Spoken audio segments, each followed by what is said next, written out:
कैसे लोग बर्दाश्त किए, कैसे देखे इस घटना को कि इतना बीभत्स रूप दिखाई पड़ा। फैजाबाद अयोध्या की जो पुलिस है उसके कान पे जूं तक नहीं रेखी, क्योंकि गरीब परिवार था, उनके पास रुपया नहीं था देने के लिए घूस। नैतिकता के आधार पर तो मुख्यमंत्री को इस्तीफा दे देना चाहिए। फैजाबाद अयोध्या की जो पुलिस है उसके कान पे जूं तक नहीं रेखी, क्योंकि गरीब परिवार था, उनके पास रुपया नहीं था देने के लिए घूस। अगर योगी सरकार की पुलिस को घूस दे देते तो शायद यशो दरोगा सब राइट टाइम ढूंढने लगते। गरीब परिवार था, दलित परिवार था, पूरी उपेक्षा की गई। और 2-3 दिन बाद कल सुबह निर्वस्त्र दोनों हाथ पैर बांध के जिस तरह से उसकी बॉडी मिली है, मुझे लगता है आज़ादी के बाद इतनी दुर्गंध घटना कभी मैंने नहीं, पहली बार देखा है। उसके आँख निकाला गया था, शरीर कई जगह नोचा गया था। आप सोचिए, हर घर में माँ बहन बेटियाँ हैं, कैसे लोग बर्दाश्त किए, कैसे देखे इस घटना को कि इतना बीभत्स रूप दिखाई पड़ा कि मतलब कहने में जीभ लड़खड़ा रही है। और अगर जिस फोटो वीडियो को अगर आप देख लेंगे जैसी घटना हुई है तो शायद पूरी रात आप बेचैन रहेंगे, नींद आपको नहीं आएगी। इतनी दुखी कर देने वाली घटना है। सांसद जी बुजुर्ग हैं, अभिभावक हैं। अगर कोई पिता ये सोच ले कि हमारी बेटियां हमारे घर परिवार की बेटी के साथ हुआ है, समाजवादी पार्टी वसुधैव कुटुंबकम की परिकल्पना चलती है। सारा क्षेत्र, सारा हमारा परिवार है, तो परिवार के किसी घर में अगर ऐसी घटना घट जाएगी तो पिता की आंख में आंसू आना स्वाभाविक है। तो क्या लग रहा है पिता की आंख में आंसू आना स्वाभाविक है, दर्द बाहर निकलना स्वाभाविक है। तो उन्होंने महसूस किया कि हमारी बेटी है, और वो बोलते समय इसीलिए उनकी आंख से आंसू निकल आए और वो रोने लगे कि बिटिया के साथ इतनी दुर्दांत घटना हो गई और हम कुछ नहीं कर पाए। हम सांसद हैं, हमें जिम्मेदारी दी गई है लोगों की रक्षा करने की, आगे बढ़ाने की, बेटियों का सम्मान करने की, और हमारे सांसद रहते ऐसी घटना हो गई। वो एक वेदना थी, मतलब वो मर्म था, दर्द था पिता का पुत्री के प्रति, जो आंसू के रूप में सांसद जी की आंख से निकला है। लेकिन योगी आदित्यनाथ जी दावा करते हैं कि उत्तर प्रदेश, अयोध्या सहित पूरे प्रदेश में राम राज्य स्थापित है, बेटियां सुरक्षित हैं, महिलाएं सुरक्षित हैं। झूठ बोलने में अगर कोई सबसे बड़ा सर्वोच्च पुरस्कार हो तो योगी जी को दे देना चाहिए। जो परंपरा से ऊपर से लेकर नीचे तक है वही चल रही है। योगी जी बताएं कि उत्तर प्रदेश के टॉप 10 माफिया कौन है, टॉप 10 माफियाओं की सूची जारी करें, उनको किसका संरक्षण है, टॉप 10 माफिया किस पार्टी में है जारी करें, उनके सांसदों विधायकों पर कितने मुकदमे हैं, सब पर वो जारी करना चाहिए। सूप बोले तो बोले, चलनी बोले, जिसमें 72 छेद, पूरा प्रदेश लूट लिया, हर विभाग में लूट मची हुई है, भ्रष्टाचार चरम पर है, लूट भ्रष्टाचार आकंठ बिल्कुल चरम पर चल रहा है। उसके बाद इस तरह की भाषा बोलते हैं। नैतिकता के आधार पर तो मुख्यमंत्री को इस्तीफा दे देना चाहिए। इतनी बीभत्स घटना हुई है। होल्डिंग लगाते हो बेटी बचाओ बेटी पढ़ाओ, होल्डिंगों में पूरा राम राज्य दिखा रहे हो, ये राम राज्य है? दलित परिवार की बिटिया के साथ जिस तरह से बीभत्स घटना हुई है, राम राज्य है? कुछ दिन पहले ब्राह्मण परिवार की बेटी अयोध्या में जिसके साथ घटना हुई थी, उसके दरवाजे तक आज तक योगी जी एक बार झांकने नहीं गए, इतनी बार अयोध्या आते हैं। अरे शर्म आनी चाहिए, इस्तीफा दे देना चाहिए नैतिकता के आधार पर। यह कर्तव्य नहीं होता मुख्यमंत्री का जो इनका है।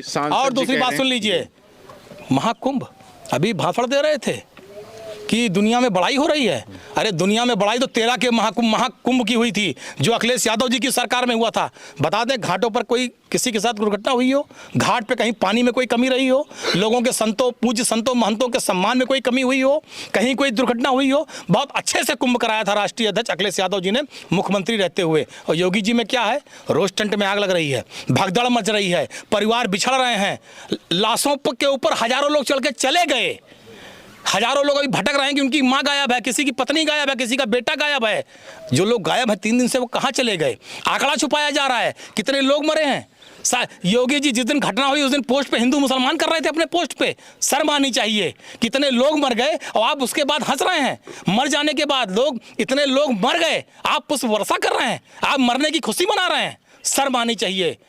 पूज्य संतों महंतों ने भी इनके स्कृत को धक्कारा है। कथावाचक हैं धीरेन्द्र शास्त्री बागेश्वर धाम वाले, उन्होंने कहा है कि सरकार का बचाव करते हुए कहा, ऐसा है वो राष्ट्रीय लंपट हैं, मैं उनके बारे में कोई बात नहीं करना चाहता। जो जिनकी वो राष्ट्रीय लंपट हैं, वो केवल जोकर हैं, वो जोकराई और लंपटाई के अलावा कुछ नहीं करना चाहते।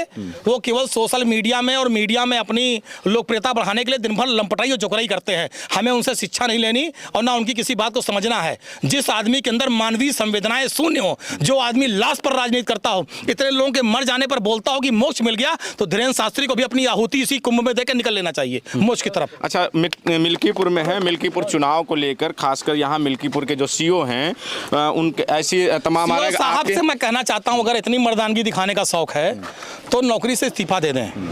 आप एक ड्राइवर को माँ बहन की गाली दे रहे हैं, उसको अपनी आप मर्दानगी समझ रहे हैं। इतनी हिम्मत है नौकरी से इस्तीफा दे दें, भाजपा का जो रंग है उसका कुर्ता पजामा सिला लें और आके मैदान में निपट लें। बीएलओ द्वारा ऐसा आ रहा है कि पर्चियां नहीं पहुंचाई जाए जो समाजवादी पार्टी के भारतीय जनता पार्टी चुनाव हार रही है, जनता हरा रही है।